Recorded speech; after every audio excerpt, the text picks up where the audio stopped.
representante no Brasil. E eu pergunto, novamente estou perguntando há meses, quem é o representante dos Xvideos no Brasil? Tira os Xvideos lá. Eu queria ver. O Pornhub tem representante no Brasil? Por que não está fora do ar? E essas são redes em que há crimes gravíssimos. Tem perfis monetizados do Xvideos e do Pornhub, que são perfis que vivem de molestar sexualmente em transporte público meninas brasileiras menores de idade. São questões que estão na justiça e não foram resolvidas. Não tem representante no Brasil. Por que não tirou do ar? Fosse aqui uma democracia plena, poderíamos fazer esses questionamentos com muita clareza. Em outros países se faz. É simples assim. Eu me lembro de quando eu morava em Angola, como eles ficavam irados cada vez que a nossa mídia brasileira, que é muito prestigiada, muito consumida em Angola, retratava algum processo do país. E para nós, a gente olhava, não tinha nada demais. É precisamente diante disso que a gente está. A gente está pagando o preço da fama internacional daquilo que a gente resolveu aceitar. Não existe nenhuma explicação lógica que se entenda fora do país, ou que seja aceita fora do país, para esse banimento. E esse banimento temporário de algumas redes, ele é comum em diversos outros países do mundo. Eu li o documento completo. Ele fala razões políticas, razões de silenciamento, como fala de outros países também. E tenta equiparar o que se fez aqui e o que se fez com outras plataformas em outros países com o que os Estados Unidos pretendem fazer com o TikTok lá. Ocorre que lá a liberdade de expressão é levada a sério. Aqui não. Aqui não. Aqui é um país onde um lado tenta calar o outro e fica feliz com isso. Lá eles levam a sério. Então eu acho que essa discussão vai progredir bastante ainda. Resta saber como é que a Suprema Corte vai reagir ao documento da futura administração presidencial.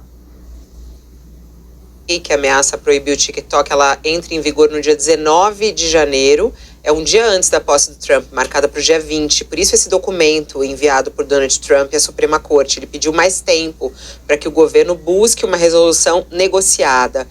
Como é que a gente pode entender essa atuação do TikTok lá nos Estados Unidos, Michel? Você também que acompanha isso, que impacto isso tem e como que Trump pode interferir nessa lei? Olha, Fabiola, eu acho que essa decisão do TikTok, de banir o TikTok dos Estados Unidos, ela diz muito mais respeito, como a Madeleine colocou, em relação à posição e o jogo geopolítico que está nos Estados Unidos, do que com democracia, né? Se eles estivessem verdadeiramente preocupados com liberdade de expressão ou com a possibilidade, né, da segurança jurídica de uma empresa do tamanho do TikTok nos Estados Unidos, certamente isso não estaria no debate. O que está no debate é a posição, né, de todo o conglomerado de big techs americanas versus os interesses dos chineses, né? E também acho que dado não é a questão fundamental também que está balizando esse tipo de decisão, porque o que os americanos fazem no resto do mundo com suas plataformas não está no gibi e não gera questionamento tudo quanto é lugar. Agora, o ponto aqui, que eu acho que é muito interessante, é o argumento trumpista, né, para tentar defender o não banimento do TikTok por lá, que é algo que a direita americana está muito preocupada, assim como a direita brasileira, que é um negocinho da liberdade de expressão, né?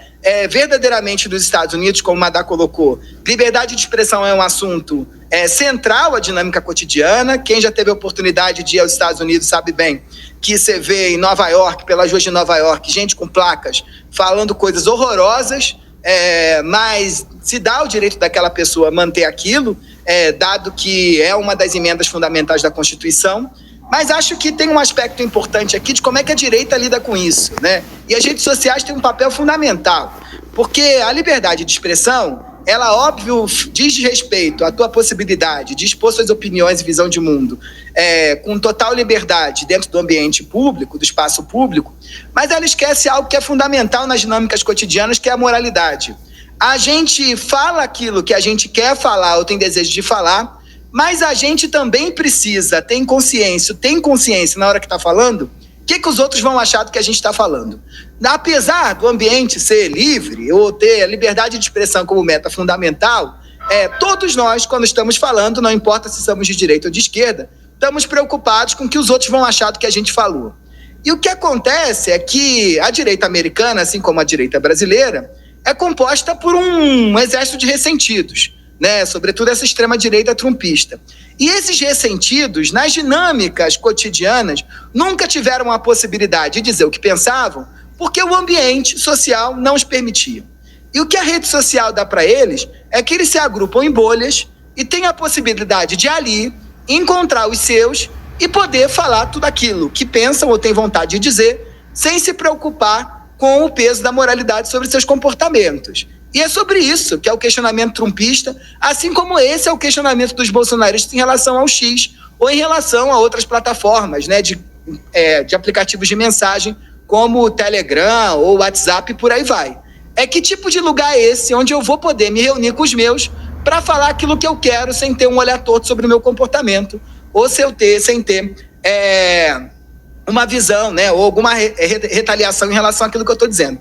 Então, acho que esse é o debate, assim, acho que a democracia brasileira não é uma democracia, como o Madá colocou, assim como a americana também não é, senão a gente estaria relevando, né, ou chamando a atenção para a segurança jurídica de uma empresa como o TikTok, nos Estados Unidos, que já está há tanto tempo lá, tem milhares de usuários, e se for banida, vai ter que mandar a gente embora e ir embora dos Estados Unidos por conta disso.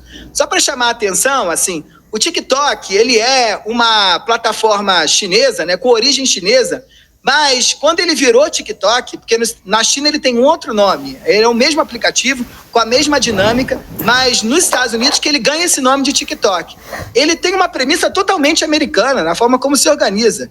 Eu já conversei com pessoas e já tive reuniões, né, tanto numa como noutra, né, tanto no TikTok quanto no Kawaii, e todas as vezes que falo com amigos que trabalharam no TikTok, eles me dizem, TikTok não é chinês há muito tempo, assim, a dinâmica cotidiana do TikTok é uma dinâmica americana, ao contrário do Kawaii, que é uma outra rede de vídeos muito parecidas com o TikTok, que tem uma dinâmica e um jeito de existir muito chinês. Agora, o jogo, como o Madá colocou, é esse, é geopolítico, né? Quem vai ser a plataforma do mundo? Onde é que as pessoas vão se juntar para poder interagir umas com as outras? Quem vai determinar ou vai controlar essas conversas? Esse é o medo dos americanos. E tá justo, né? Do jogo. Mas cair no debate de liberdade de expressão eu acho pouco para a complexidade do que esse problema traz e do que esse problema é.